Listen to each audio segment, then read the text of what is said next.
Hi, I'm Meg Riley here in Minneapolis, Minnesota. Welcome to The View. You've joined us for an hour. Let's have our regular say hello, and then we will move on to our special guest for the day and introduce him. Joanna there. Anyway, this is Tom Shade in Ann Arbor, Michigan. Spring has finally sprung here, and we're all pretty happy. And Joanna just texted me that her computer crashed. But sliding in under the wire, we've got... Hi, gang. It's me, Hank Purse, speaking to you from Medford, Massachusetts.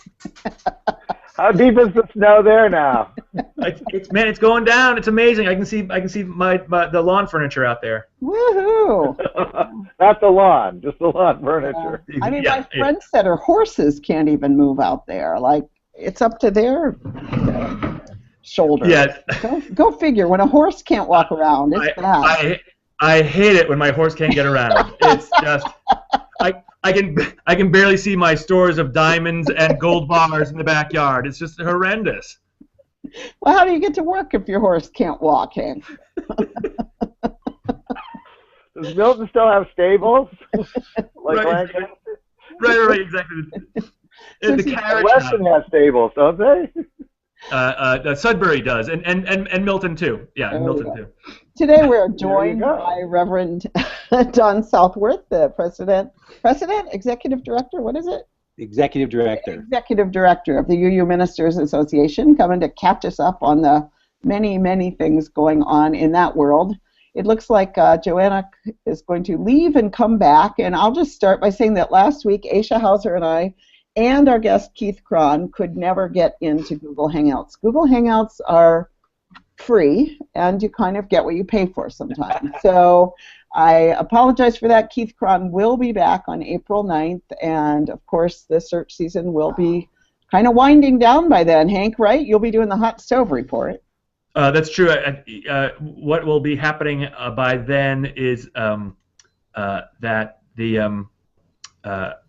we'll start having people, and people will be announcing in great numbers then. I've already gotten a few people who are have been hired as contract ministers and that sort of stuff. A couple who even said, you know what, I don't want to jump the gun. Wait, and you can put me on on April 2nd, which I thought was nice, and wanting and enjoying the spirit of the hot stove report. So.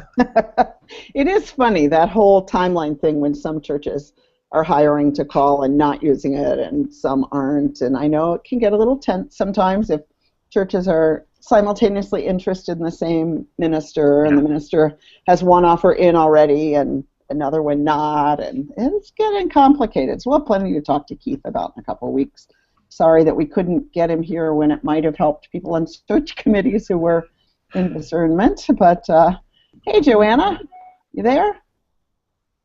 I am. Wow, I was going to give y'all a razzing about how last week, I wasn't here and everything went to heck, and then right as we're about to start the show, I got this error thing popped up saying basically something's wrong with your computer, so we're shutting everything down. So maybe it's because South by Southwest is there, that all the computers are, the space for computer use is full. Yes. Or that somebody threw up on the transformer. Either of those could be true. Yes, South by is going on right now, and so like all of the locals, I'm hunkering down in my house and waiting for it to pass. Is that what happens locally? It's just like a tourist nightmare, so you just try not to go anywhere? Or? I mean, the people who know someone who's performing, the musicians, of course, are out there. But yeah, a whole lot of us, because we can hear good music all the time. So a whole lot of us. Brag, of course you can. Got all those. Often people are getting as obnoxious as the New Orleans people. and Joanna, who's worse? Is it the music fans who are worse, or the film fans who are worse, or the technology? Like who are the worst folks who show up for South by Southwest? Probably all of the promoters, right? All of that's true. Yeah. The agents, the managers, the I know somebody. They're not a lot of visitors to the church. Is that how you can tell the locals, because they're the ones who aren't wearing lanyards? Exactly. A lot of visitors to church? Nah, but we're not in we're not in Austin. We're up in Cedar Park. I know. I'm just teasing you. Well, so what else is going on? What's going on your way, Tom? Well, the other night we had a silent protest at the Ann Arbor City Council meeting about the death of Ora Ross, who was a black woman killed about 3 months ago when police showed up at her house because of a domestic dispute, and things went south, and they ended up killing her, and even while her boyfriend was trying to prevent, to de-escalate the situation. So people are inquiring into the police practices of the Ann Arbor police, which of course everybody in Ann Arbor except the black population thinks are, well, of course the Ann Arbor police are models of liberal, rational goodness. We have somewhat the same problem as the Minnesota problem that you always talk about. It's the self-conception is so liberal that it comes to people as a surprise that well, the ACLU everybody doesn't see that. The ACLU did a report on our police here in Minneapolis that was absolutely scathing around arrests for minor crimes, who gets arrested, and the police chief asked the Department of Justice to investigate it and to follow up on it, and they found exactly the same results. And so the question now is, now what happens? Now that we have studied and restudied and reconfirmed what we would have known years ago if we believed the people who were describing their experience, and so now what? And that, I think, is the question that the clergy and everyone else are getting involved with. We also just had the arraignment of the MOA 11 last week, and it was a beautiful thing. I went into the courtroom because, as I've mentioned, my 18-year-old high school student kid is one of those 11, and so I was in the courtroom where the judge took all the lawyers out and everybody sang. We sat in the courtroom and sang spirituals. And I was sitting next to a lawyer who said, in all my years, I have never seen this happen in a courtroom. It was really beautiful and very gentle.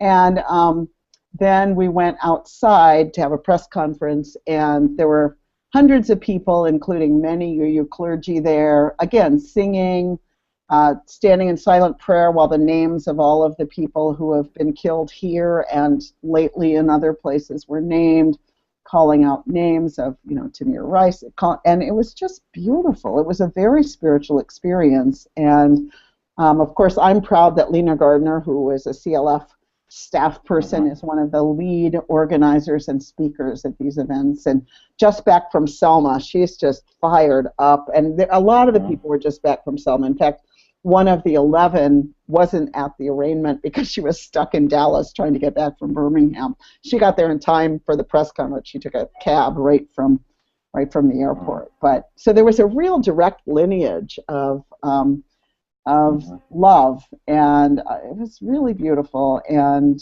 really inspiring. And so they deferred those 11 plus 25 people who just have simple trespassing charges. Now, bear in mind, this isn't simple civil disobedience. All of these people left when asked to leave. These people have been targeted as organizers. And so Gia's facing 6 misdemeanors. Some people are facing 8. They infiltrated a meeting and are charging organizers and want them to pay for the riot police and the fact that they overreacted and closed all the stores for a completely beautiful nonviolent event. So, so they're trying to get money. The Mall of America, there's documentation that the Mall of America is really kind of behind the Bloomington prosecutor saying, do this, do that. And no huge surprise there. I've taken to call it the Mall of Un-American Activities. But anyway, so it's not typical civil disobedience, but 25 other people were arrested just for getting out of there too slowly for trespassing. So all of those 36 trials are now going to be on May Day. And so when I came down, Rob Eller Isaacs was there, and he said, what's going to happen, I said, they're going to do it on May Day. And he said, do you think they know what they just did? He said, you know, he said, we'll be mentioned all over the world on May Day. And I thought, maybe Yeah. so, you know. So, there's been big stuff on May Day in the Twin Cities. oh, you better believe it. It's a huge. You know, that's it's still a real holiday there. Yeah. Well, oh yeah, May Day's the holiday for Minneapolis. So anyway, it's very, very interesting, and we'll see what happens next. And now we wait till May Day. So, but I mean, I just want to say again, they are testing out this model of charging protesters so that they're harassing them for money, not just saying you trespassed. And so this deal of you're responsible to pay for riot police because we thought black people would need riot police. You know, our fear, you should pay for that. This is a new thing, and I think they're testing it here to see if it'll work in other places. So there's been some cases around the country where you know, chemical companies and oil companies have sued environmental groups for damages, and that was also the Southern Poverty Law Center sued the Klan a couple of times and got big dollars from it. So this is a whole for actual damages or for their fear of damages. Well, for actual, you know, for actual damages. And there were no damages. This is moving on to this is taking that same kind of thing, moving away from using the criminal court system to repress dissent to using the civil court system and racking up fines. Fines, because there were no damages. So this is just pay for what we did, basically. Anyway, I have a few feelings about it, as you might be able to tell. Well, you know, good thing. Lena was on my bus to from Birmingham to Montgomery, or Birmingham to Selma. So that was she's doing great work. So yeah. Anyway, well, that said, let's move to our guest today, and it's a change of topics, unless Don wants to start with anything there. Or Tom, did you want to talk about wearing your Black Lives Matter button? You mentioned that you'd been wearing one. Is there anything you want to say? Well, learn from Reverend Geisenhainer, Gail Geisenhainer at our church went to her ministerial discretionary fund and ordered 1,500 Black Lives Matter buttons, and the church has now has been giving them away. We've given away 1,400 of them already, and we have another 1,500 on order.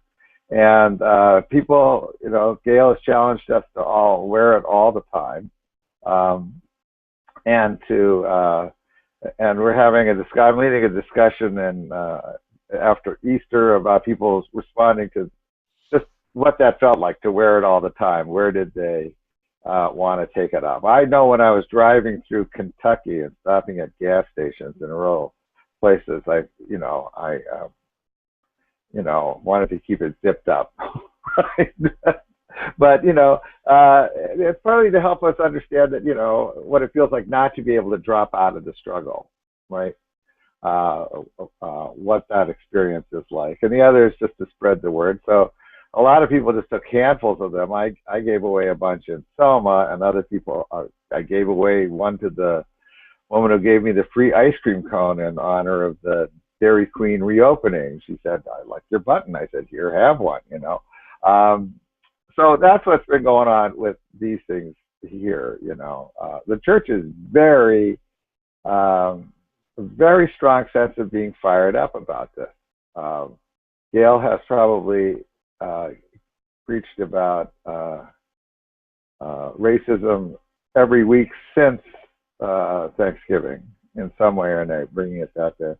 And our music director, who's black, has spoken has had the pulpit now 3 times, and has talked about. He is very remarkable. Your music director. We use some of. He's really fantastic, but he has spoken about you know, his experience with race in Ann Arbor and things like that, which has all been very eye-opening to people. So, you know, so things are fired up about that. That's keeping a spirit on. You know, they've had a committee that was a challenging racism committee that was about 6 people that have been meeting. I joke, I say they've been meeting since Selma, but you know, but they had been meeting a really a really long time, and all of a sudden they're like confronted with this problem that a bunch of young families and young parents have signed up, and they're all scrambling about like, how do we have meetings now when we have to have daycare and or childcare for the meeting, and they're thrown back on their heels, and it's like a good problem because there's all of a sudden all this new energy, which is really quite amazing. Here's a lesson. We had a meeting of the group. The second meeting I went to, there was like a 9-point agenda, and the last point on the agenda was responding to Reverend Gale's challenge about, but the first 8 items were like long-term projects that you were getting like basically committee reports on. And finally this guy, the new guy, says, I've been sitting here this whole time. You've talked for an hour and 15 minutes about stuff I don't know anything about. I've been waiting for this responding to Gale's challenge, and now we're going to have 5 minutes left in the meeting. I was like, so I'm feeling really deflated. And the group had to respond to that, and did made a good faith effort at that point to respond. But when the movement's happening, you don't put it as the last item on the agenda, right? We have time for it, yeah. You put it up front where so the new people get to it before they get tired and go home. It's just it's just a picture of like how the times are changing, and what you have to do to keep up with it. I think somebody at Selma said, if they come, you better build it. Wow.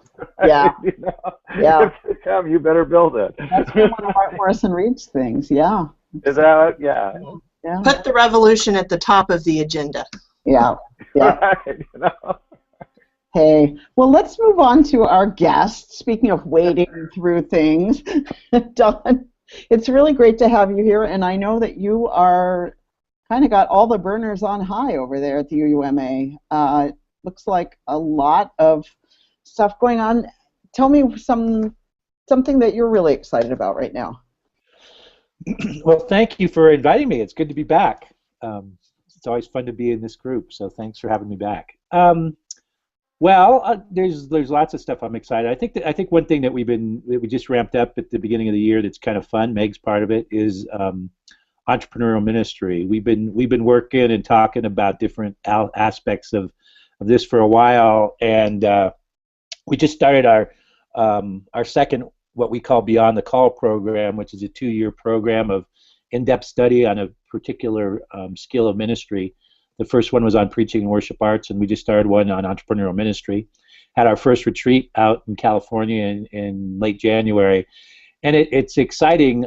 It's for a lot of reasons. It's a multi-faith effort, so it's the first time we've invited Reformed Jews and UCC into the mix for continuing education. We think that's a future model that's got a lot of potential.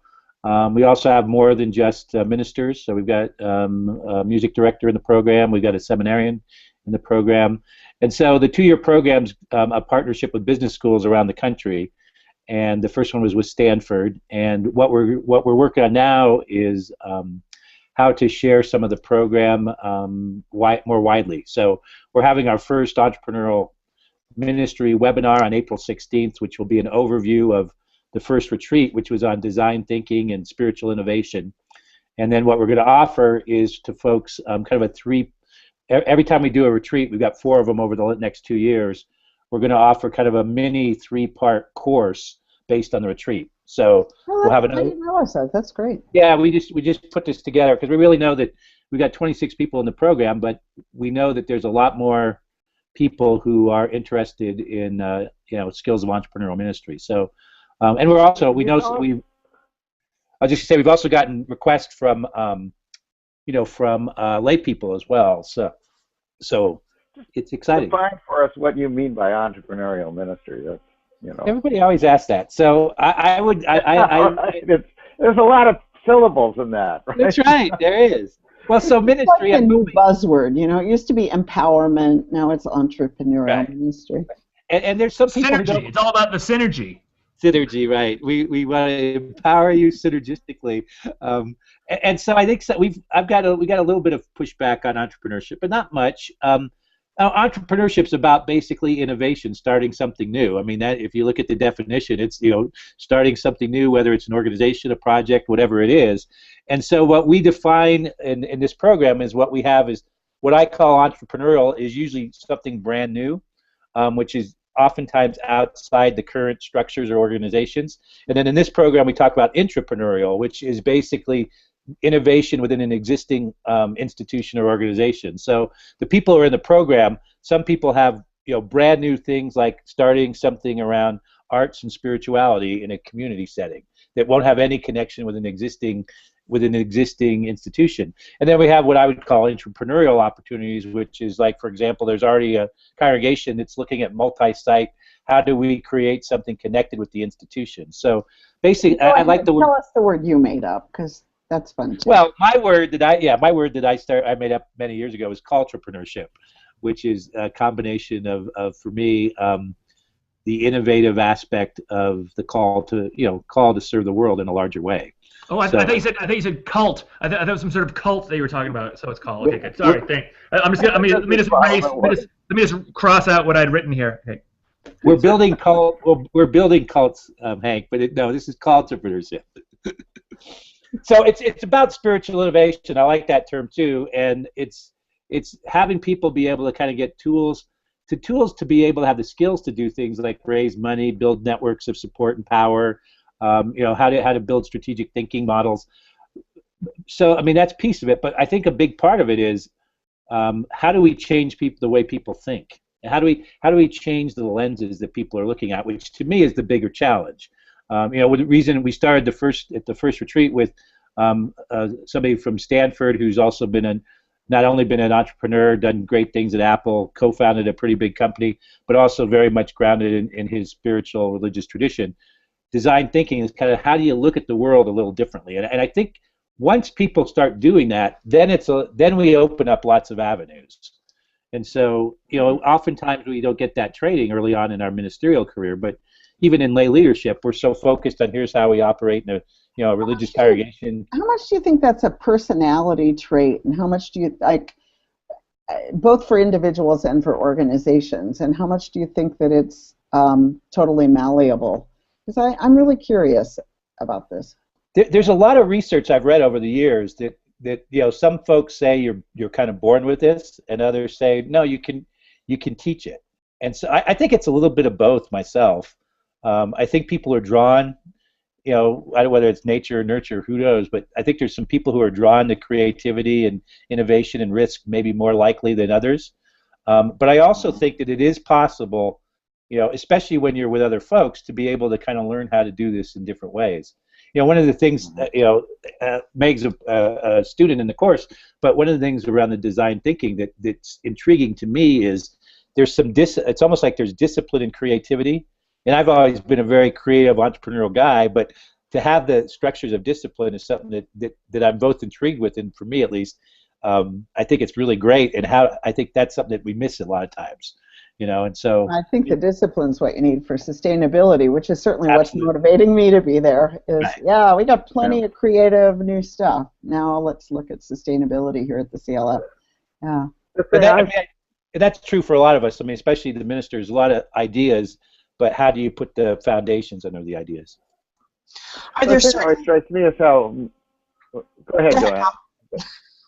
The thing always strikes me is that ministry and ministers, we always have one organizational model that we work with. It's kind of like no matter what we're trying to do, we always try to relate it back to the congregation and how the congregation works. Even I look at Meg, and the Church of the Larger Fellowship, and you go, there's you could probably think of a dozen different ways to organize isolated UUs or people who would be potentially UUs out in the world. But the first thing we did was say, well, we're going to make it a church. We're going to take all that effort and model it as a church, right? Because that's the organizational form we're familiar with. That's the one that, in fact, we hold as almost sacred. It's kind of like this is the way a church is, and everything we do should either relate out of a church or be a church, right? Yeah. And that's not the way it works anymore. You know. Of how you staff a church, which may or may not be the right models for CLF. Yeah, I've been thinking a lot about that. Joanna, what were you saying? Yeah, then you get pledges. Well, you do get pledges. You find yourself I like through pledges. Let me just say thank you to my pledgers. Don, I'm curious, are there certain things that y'all have offered or done where people have said, you know, boy, this is really helpful for what I'm doing? And to give you the context, I'm asking this because at Live Oak, where I am, when they hired me, the original thing was, you know, we want you to find our burning coal. And I got in and I found out that actually the church is full of burning coals. You have all these individuals who have their own burning coal. And how about if, rather than doing what so many UU churches do, which is kind of, you know, like put those down as pet projects, how about if we support the individual to go out and do this? So are there things that you have found that would be really helpful, you know, for individuals? I think we're still early in the process of getting people connected with this. One of what I think is going to happen, or my hope is that we're starting to build kind of a network, if you will, of people who are thinking about this stuff together. So, I mean, one of the things that's clear, not just in this course, but when I talk to people all over the place, is how do you build stronger ways of collaborating between people and institutions? You know, because I think what we're still fighting out of is this idea of the kind of the silo, if you will, of a congregation or a community, instead of like saying, okay, we've got this, how do we collaborate with somebody who's across the town or across the state, if you will. So I mean, I think trying to get these people connecting and talking about the ideas and sharing things is where we're trying to go with this, as far as, you know, at least that's one of the visions I have of this. You know, one of the expectations too of anybody who's in this program is that when they get out of it, they agree to coach and mentor other folks. So we're always building in that kind of how do we support each other in new ways. My favorite takeaway from the weekend was fail fast. Fail fast. Fail fast. I like that, you know. Get it out of the way. You just got to keep failing until you succeed. And so many of us, I think, Joanna, you talked about, you know, really perfecting the horse and buggy so that you have the very best horse and buggy right when automobiles are coming in, you know. And so, yeah, the kind of like, no, don't keep perfecting the horse and buggy. It's really not going to get you where you need to go, except for Hank, who rides a horse there. Another thing for me that came out of that, because, you know, I was kind of both paying attention to one ear and running the thing with the other ear, was the idea how, you know, when we asked people to come in the program, they all had an idea, a project that they had to propose. And one of the things we did in the process is, okay, break that into 3 ideas. And to see how people started with, you know, this is the way I'm going to do it. And just by having a little, like over a course of a day where you had some other people, their one idea then became 3 ideas, and in some cases they've shifted their plans. And so I think I mean, it's human nature, but well, this is going to be our path, and how often do we test it and get other people to say, well, let's think of 3 other ways, because it's you know. So that was something that came out of it for me, is how do we get more thoughts and ideas out of the innovation, you know, different ways to brainstorm, different ways to work together. Yeah, it's interesting because people there are at all stages. I mean, people like me are midway into stuff. Some people have a conception, and I find that helpful to be with that whole spectrum of experience. I mean, I was really glad that John Cresswell was in my small group, because we're both midway into our things, and so there's stuff we can talk about. But I also really loved people who were just conceptualizing, because partly I know things from being at that stage that I can offer up, you know. So yeah, it's going to be a good support, I think, over the next couple years. So what else are you up to? You just had a Silmar. You had, how many people were out there for this continuing educational? Yeah, so the Institute for Excellence in Ministry, it was our 3rd time. We were going to have around 450. Weather probably dropped it down to about 425, 430. You know, and it's, again, the feedback was awesome. People were really happy with it.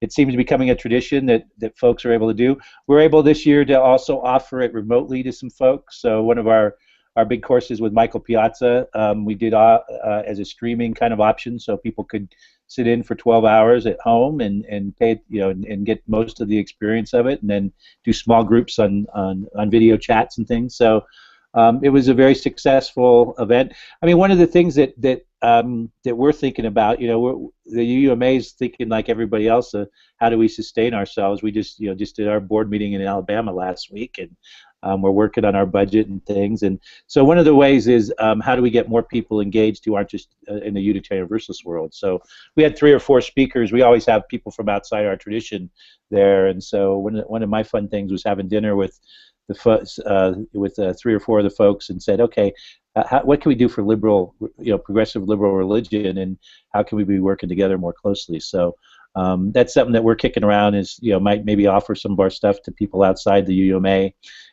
both as an income stream, but also our mission. We've been doing a lot of thinking about our mission, and it's to nurture excellence in ministry through continuing education, collegiality, collaboration, and we've had these conversations. That's nurturing ministry, only UU ministry, or is it bigger than that? And we kind of think it's probably bigger than that. You look at models like the Beatitude Society, where they're really working with all kinds of folks to use Scripture to cultivate justice, and I was a mentor for somebody in that, and it was just really cool because there were different traditions together. So I would hope you're looking not only at how we offer what we have to other people, but how they actually influence it. Because absolutely. And one of the for instance, have a ton to teach us. So. Yeah, and I think also the amazing thing is that when I talk to friends who are UCC clergy, that they don't have a UUMA, they don't have a professional organization of their colleagues, and they don't have one. I didn't know that. From what I understand, we're basically it. I think there might be something in the Reformed Judaism, but it's this really amazing thing, especially with Alban going away, and which did so much to support ministers and congregations, that people are looking for what's the new thing that can fill that void. And in many ways, the UUMA is punching above its weight, as they say. We're just doing great stuff, and I am a happy member of the UUMA. Let me tell you right now. I love it. It keeps getting updated. I love the mentor program. I did it last year around administration stuff. Just great. Really, really pleased with also that I continue to learn from the UUMA, and also that sense of the problem is that it's not a union, and sometimes you want it to act like a union. You want but it doesn't have the same power. You can't go in and sort of say to a church, hey, you are really messing up, and if you keep messing up, we're not going to send any clergy your way, because it doesn't work that way. We do a little of that too. We do a little of that too. We've been working really closely with the UUA the last few years about trying to what can we do to support, nurture excellence in ministry, not just for ministers, but in congregational life and institutional life. So we're a professional association. We've just bulked up we're bulking up our good officers program with some more training. We just selected some what we're calling regional resource officers who are going to offer more training and support to our folks who work in conflict and things. So, our main focus is continuing education, collegiality, but we're also trying to do things like we're working with the UUA. How is there ways that we can have, there's a lot of information about ministers. When you go in to search ministers out there, and how can we what can we do to help make congregations kind of more accountable to excellence in ministry too? So we're working on some partnerships and collaboration, because we think excellence in ministry isn't just ministers. It's to have excellence in ministry, you really need all pieces of it. That's why we're working really closely with Loretta, Musicians Networks, trying to do collaborations to really strengthen all the ministry throughout. So yeah, you're right. Some people still go through that union versus professional association with us, and we are unique in that we are independent, obviously, of our denomination. But what's happening? I'm lucky enough that I get to hang around with a lot of these different groups that, like the Center for Progressive Renewal, which came out of a UCC. They were funded by the UCC, and they've got amazing stuff on entrepreneurial ministry that they're doing. The Center for Pastoral Excellence, Larry Pierce is working over there now, and they're doing unbelievable stuff. They partnered with us on our coaching training, and it was where we brought in Larry come on here. I'm just thinking. Yeah, that'd Larry be great. Really interesting. That one. But what we did, like for the coaching training, is the way they work, because they're funded almost exclusively by Lilly, is they only operate in doing things that are cross faith. I mean, pretty much. So when we did our coaching training in the fall, we were there with 3 or 4 other denominations. We had most of the folks there, but so there's lots of efforts like that going on, because I think that we just we have collaboration and multi-faith work, I think, is the way we're going to make religion work in the future. And so it's good to see so many collaborations going on. We're trying to play in as many of them as we can. Amen. Yeah. Something new we should do, I should mention it because it's a shout out in a way to the CLF, is Holy Week. We're going to start twice a week video meditations for ministers on UUMA Connect. Awesome. So we're hoping that those, we've actually tapped into a lot of the CLF expertise because you're the leaders of this, but what our vision is with Connect, among other things, is that it's a place ministers can go for kind of spiritual nourishment. So we're going to kick it off in Holy Week, twice a week. A minister will be doing some type of short 1 to 2 minute video meditation. I was just this week I'm in Denver, and so I was at a meeting on in-care programming, where what kind of covenant, what kind of promises can we make to everybody preparing for the ministry, especially when they're not in areas where either there's a UU identity school or lots of folks. And I just saw this wonderful video, well, not video, but an embodied prayer on the 7 principles that one of our colleagues did that was really quite cool. So we're trying to get that's really cool. And something else that'd be really great is that with that, I mean, I love that idea. It's also a chance, so often at our professional days, at ministry days that happen before General Assembly, the first day worship is often kind of like, oh, we've all had bad years, and it's like, well, not everybody's had bad years. I remember coming out of a worship service once, and one of our colleagues turned to me and went like, this isn't Vietnam. It was just a church year. It might have been bad, but and so like helping people like connect through bad times on that would be a great place for people to get the support and also kind of vent too. I mean, it's there's always some of that when we get together, but to have the people maybe head off some of that stuff. So it's not always I was in a meeting yesterday about a blog on UUMA Connect, and part of the thing was to rethink it a little bit as I think we're talking about the suggestion was floated to rename it Behind Closed Doors, right? to be that place where you can have that conversation about, or you can vent a little bit. And also talk, vent and brag. I mean, one of the things. Don, you guys have been doing that we don't have places where you go, God, that kicked ass. That was really good. Go ahead. I was saying, Don, you've been doing covenant groups online, haven't you, for ministers? We've I'm not sure we'd call them covenant groups. We've had some. Our Beyond the Call program on the Preaching and Worship Arts did there was a lot of small groups that came out of that. We had over 100 people sign up to do kind of a video small group on Preaching and Worship Arts. And so that program ended, but there's still some groups continuing. One of our things we're working on going forward is we kind of have this vision of, we just opened up on Connect kind of a video chat room. I mean, so some people don't have access to it. So you can go there anytime and schedule a time to do a video chat with either people, your colleagues, or if you want to do it in your congregation or your institution. But what we're hoping to do is see that, Zoom room, right. What we're seeing is our colleagues are really hungry to make connection. And so that what we're imagining is having a lot more kind of small video groups where people can make connection, kind of like a small group ministry program, I think. I mean, so that people can, because even when we have a topic, so like whatever the topic is, people are interested in it. Because we did a clergy health program, and we had people, and what happens though is they're so hungry for just connection that even there's a theme or a topic, what's more important is the chance to just to kind of hang out and talk together. CLF has started covenant groups for seminarians and religious educators. Oh, great. Again, not a chance to talk about new skills, but a chance to have spiritual reflection. And we're just starting this, but I was surprised because we did horrible publicity because it fell through the cracks with the transition, and still 10 seminarians showed up with like 1 day's notice. So I think this may build out, but you know, I said, because we have, you know, the Circle of Fellows, and I was like, well, do you guys want to lead it? And they were like, no, we would just love to feel like somebody was nurturing us. Right. And it was like, Right.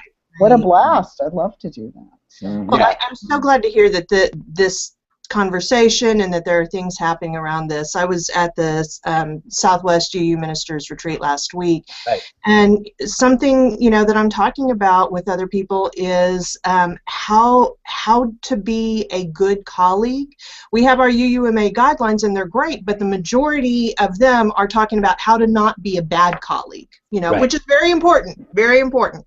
But you know, there's some serious stuff that we have to look at. I mean, you know, 2 UU ministers committed suicide last year. We have, you know, countless of us are dealing with depression or addiction or other mental health issues. And I mean, you know, I'm still struggling to figure out how can I be a good colleague? You know, what does that mean? Mm-hmm. Yeah, this year we put together a new team, what we call the Collegial Development Committee, which is kind of modeled on Center. Center's been around for 30 years, and their focus is on continuing education. And so now we've got a committee that's made up of folks around the continent that are focusing on collegial development. And we were just talking about we're in the process of kind of completing what's our plan for the next 3 years, and exactly what you're describing. One of the things is around the guidelines. How do we support each other? What's it look like to be a good colleague? You know, some of the places used to have kind of almost Southwest had the discipline for, you know, a long time. So this is what it means to be a good colleague. Still do. Well, what I've heard from folks is that it's not necessarily followed as much as it used to be because of some of the differences in perspectives, especially of younger colleagues, right? Okay, so, hold on. The discipline, like. You haven't heard of the discipline, Meg? Yes. 50 days of ministry? What is this? This predates the, okay, so the Southwest UU Ministers Conference predates the UUA, you know, all of that. And I can't, it is not committed to memory, it's too long for that, but it's called the discipline. And it's about how we will be in relationship with each other. And one of the things in it is that it probably the most controversial part, just for now, you know, nowadays, is if a colleague asks you to do something, you will say yes, and therefore you don't ask lightly, you know. So, but yeah, that's what we have down here.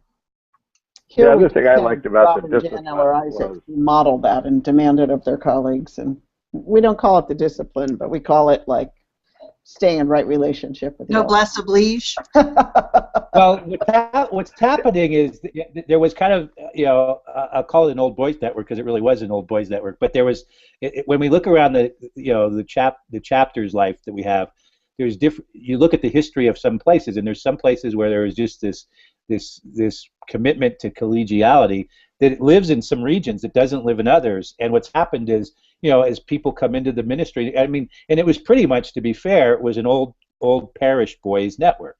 And what's happened now is our ministry is so much more diverse, not just in gender, but, you know, 20% of our active ministers identify now as community ministers. So what's it look like in that context? I was just looking at our membership numbers. Just in the last 4 years, we've had a 20% rise in retired ministers. So now, almost, you know, over 30% of our active our members are retired ministers. You know, I'm looking at one in Tom Shade, right? Wait, you said 30% of UUMA members are retired? Yes. Right. Wow.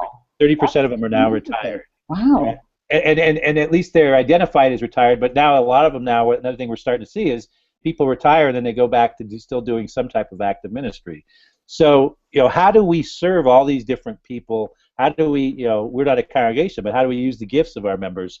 You know, we were thrilled with our coaching program that many of our retired ministers took part in that. Our regional resource officers, we have a lot of retired ministers who take care of that. But so ministry is changing, and part of back to the discipline is saying yes to a colleague, which a lot of us kind of were raised on. When you're a part-time minister who's maybe, you know, or a bivocational minister, what's that look like? And you're in a chapter, which is kind of our traditional way of gathering. In a lot of ways, that isn't a good model anymore, just because people can't get there or the cost. And so, part of what this collegial development. Kids. I mean, one of the things that we're pretty excited about is we've really renewed our commitment to families. Somebody mentioned childcare earlier. Not only are we giving free childcare now, but if you serve at a UUMA committee and you need to have childcare to be able to go to those committee meetings, or elder care, we have a stipend set up now that our volunteers can get. We reimburse for childcare or elder care if you have to be involved with UUMA service. For the first time this ministry days, we're actually building into our. What's that? Yeah, we haven't gotten to pet care. We'll have to get to pet care. But one of the things we're doing this year at Ministry Days for the first time, we did it last year, kind of on the outskirts of Ministry Days, is we're having a child dedication service in our opening worship.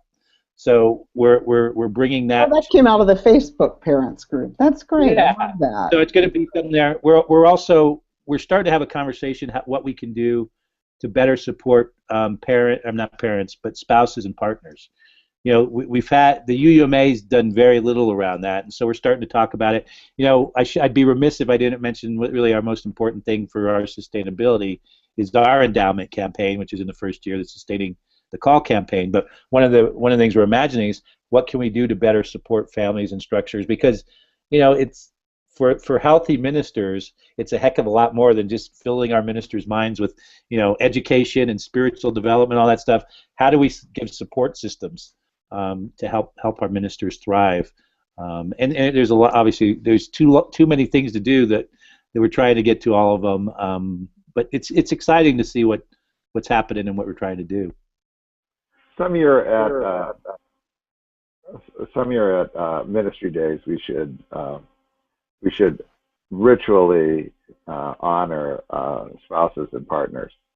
So far, the programming that's gone on for spouses and partners have been the partner group, and you know, my wife was in it for a while, and she thought it was awfully negative. It was basically how awful it is to be the partner of a minister. She goes, I don't need any more reminders of that. Yeah, this that's a great covenant group to run online. Right. You know, but actually, at some point, just take a moment and to go,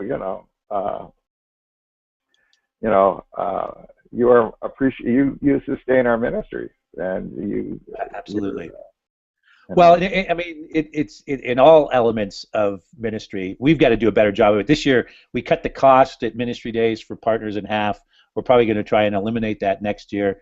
I've been talking to the UMPS, which is the UU Ministers Partners Group, but it's not really even a group. And so we've got so much more organizational capacity to how do we reach out to folks? You know, how do congregations, how do institutions how do they support and honor ministers, partners, and spouses and families? I mean, you know, I don't know about you, but I know my wife, to be honest, over the course of my experience as a minister, Unitarian Universalism isn't as high on her list as far as faith traditions, in part because of the experiences that I sometimes went through. So I remember when I went to seminary, we were warned beforehand by our ministers, half the people who go to seminary, at least the seminary I went to supposedly, ended up divorced. So it's like, oh, not only is your husband going to go call to the ministry, and it's going to cost him hundreds of thousands of dollars, you're going to have to go back to work full time to pay for it, and there's a 50% chance you're going to get divorced. Yay! Sign up.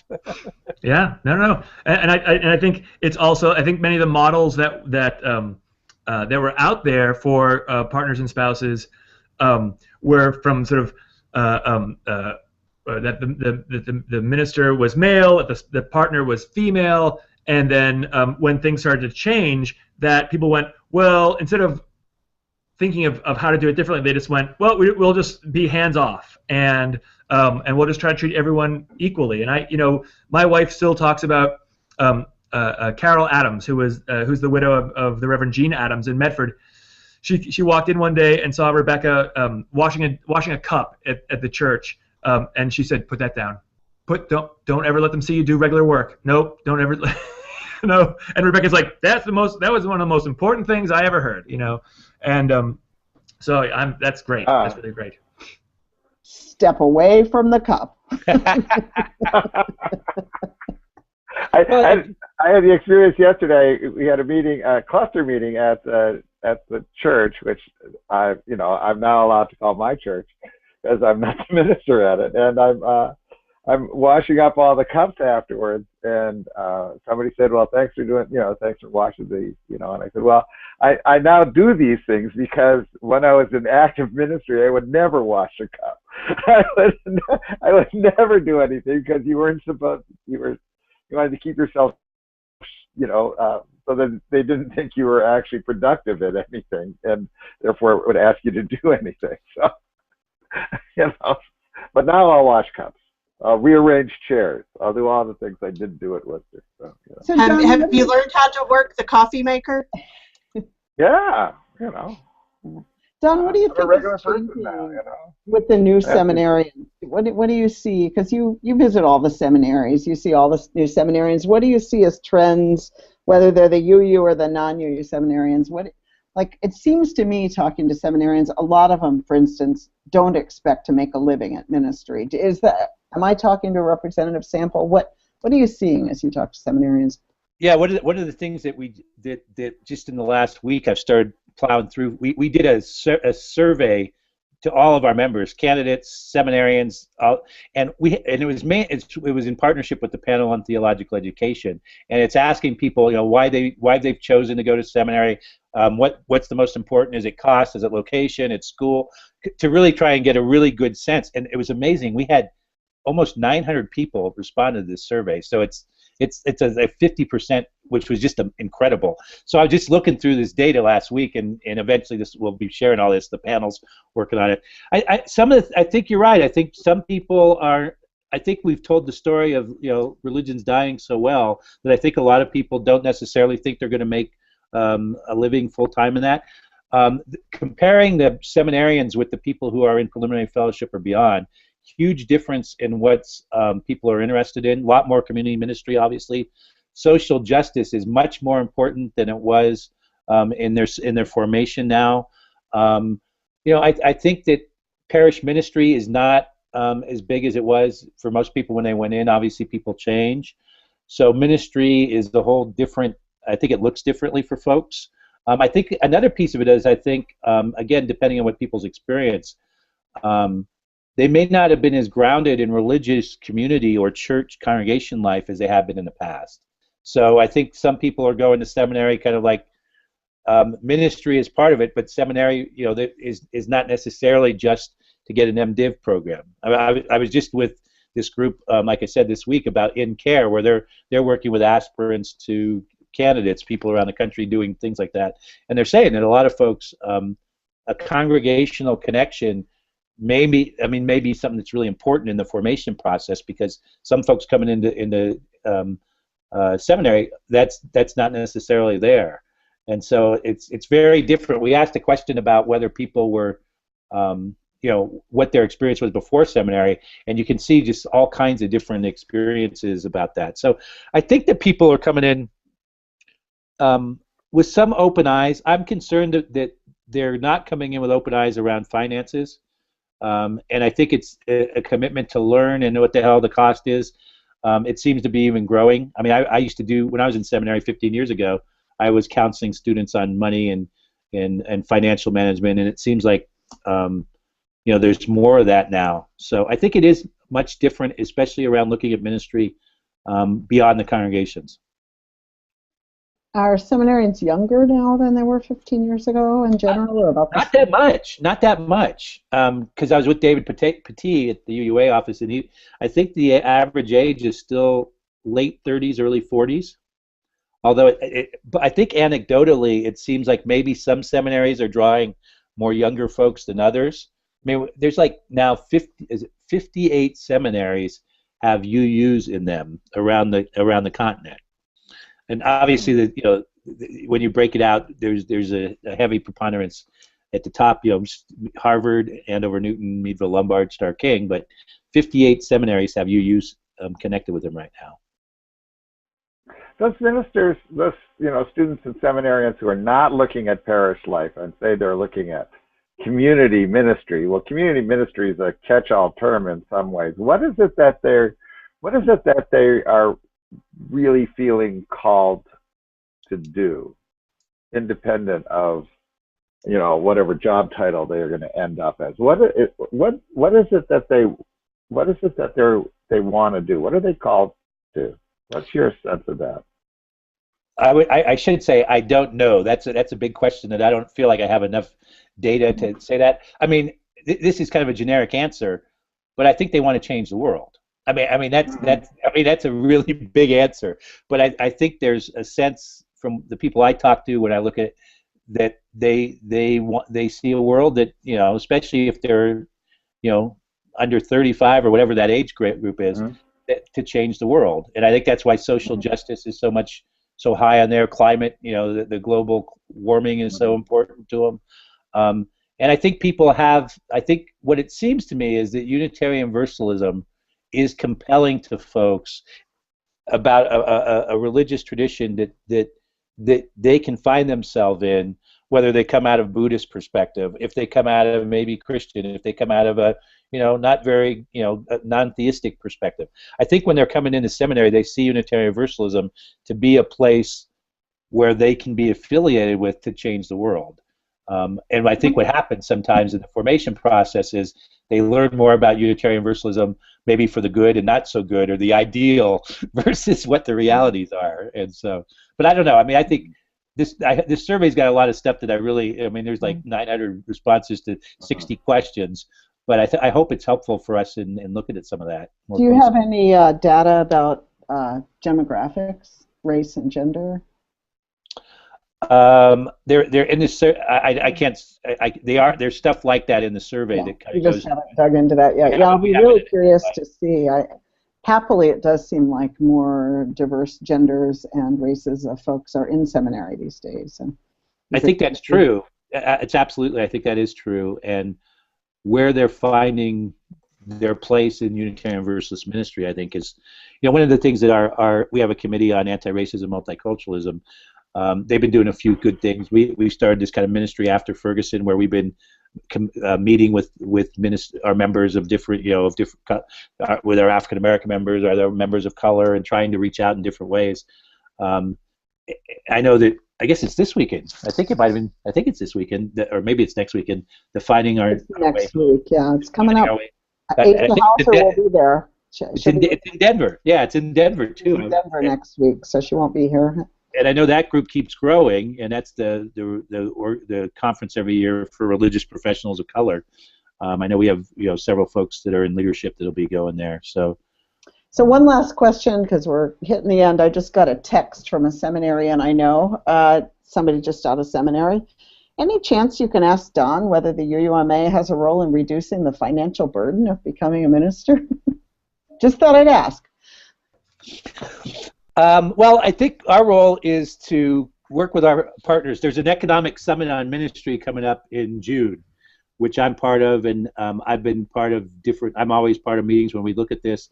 And one of the things that I've been pushing for this economic summit is we only often look at one piece of the whole system of what seminary costs, or what the cost of formation is. And I keep saying, wait a minute, we have to look at all of them. You have to put the congregations are part of this equation, and what's happened in the congregation economics. The cost of what our fellowship process is part of it. The cost of seminary is part of it. There's so many systems connections in this, and we have to start looking at the whole system, not just, well, I'm a seminarian who's got to pay too much to get to be a minister.